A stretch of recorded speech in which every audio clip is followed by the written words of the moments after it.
What up, guys? So my last video I was showing you how we did the lead wells and that side of the truck. So I went ahead, since my phone was dying the one day and I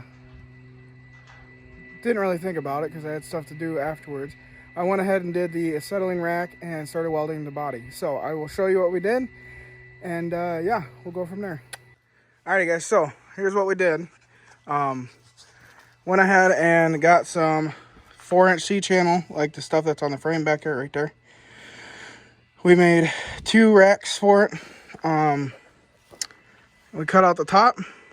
I still have to weld this piece shut, and the holes right there and right there.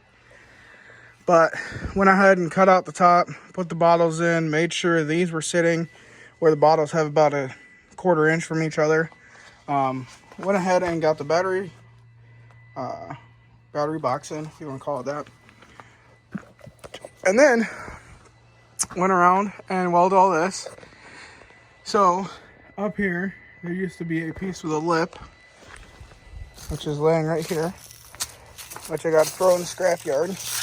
But I had a little rain guard on it, and I took that off because I didn't like it. So we went ahead and cut that off, and I had a Sawzall blade that was up on top, so I cut it so it fit that hole, and there's a hole right there on that side from where the top was a separate piece than the rest of the body.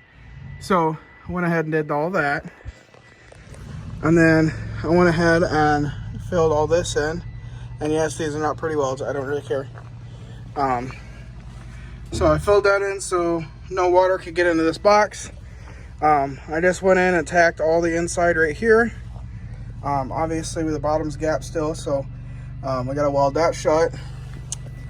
But so far everything's welded 100% around, and I figured while we were at it, I was gonna go ahead and make sure this box is waterproof as well.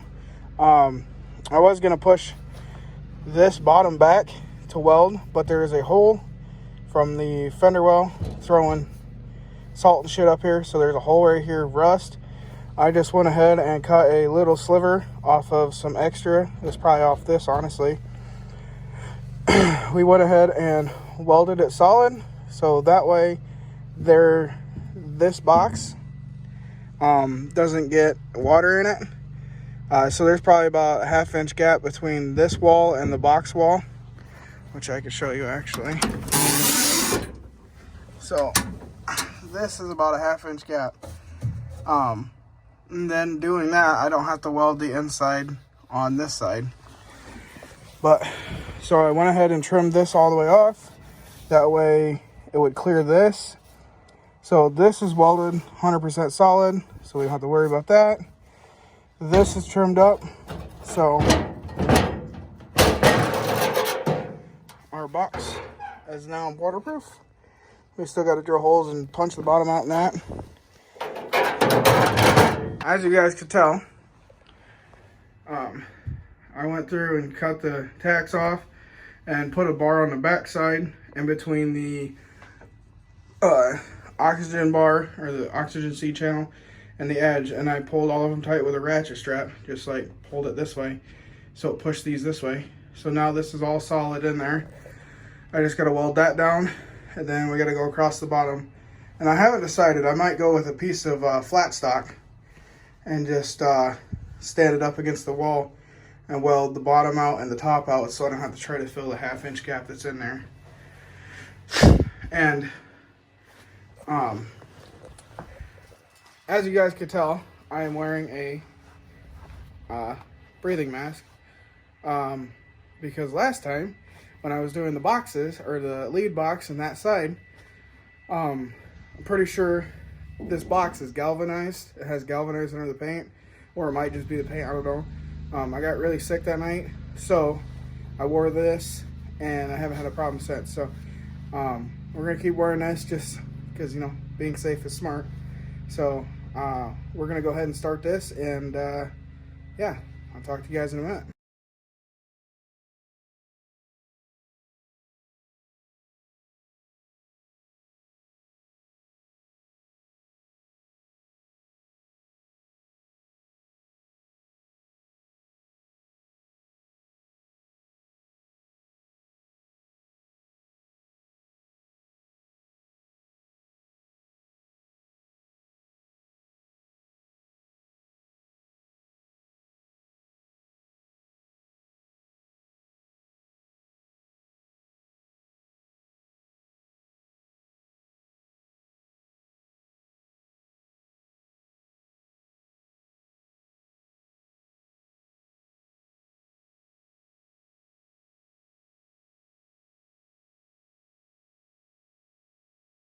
Alright guys, we're going to show you what we're doing real quick.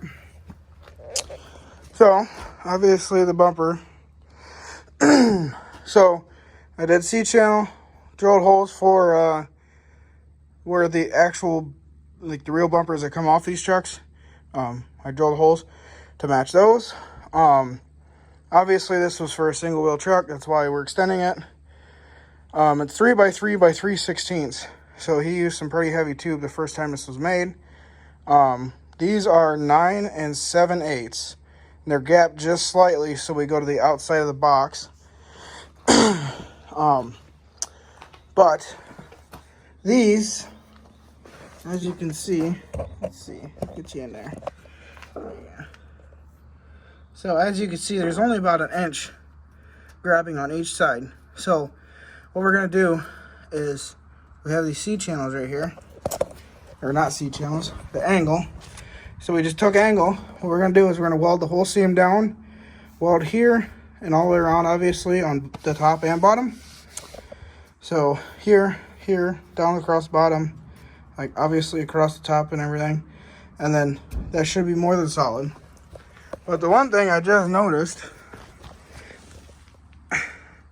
is how this bumper is slightly bowed out. And I'm pretty sure it's because he welded the tabs on right here.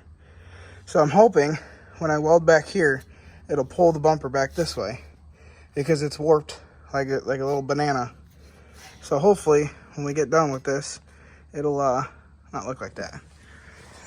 And I'm trying to decide if I should just leave it hanging like that or if I should put like a piece of flat stock or something to pretty it up. But we'll see, because we're going to be putting some mud flaps on this thing that are going to be slightly different than normal. So yeah, it'll be cool. So we're going to get back to it.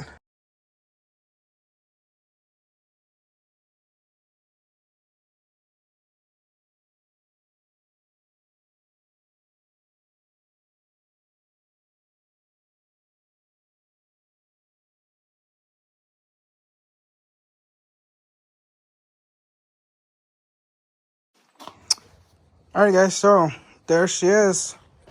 Obviously we're going to knock this tab off. That was just there to ground out. But yeah, she is welded 100% around.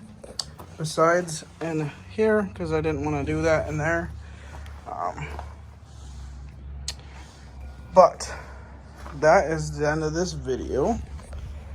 So now that we're done with this video, I'm not going to take a video from here on out until we get everything put on the truck, which should be today. Actually, I'll start putting stuff on the truck today. After I do a little bit of rust repair, I'll show you real quick. Yeah, I had to take care of that. That's no bueno. But we're going to use the piece that we cut off for the bottles up there. So we're going to get that fixed. And then, yeah. So, hope you guys enjoyed the video. If you would, like, subscribe, comment, share with all your friends. I'll talk to you guys later.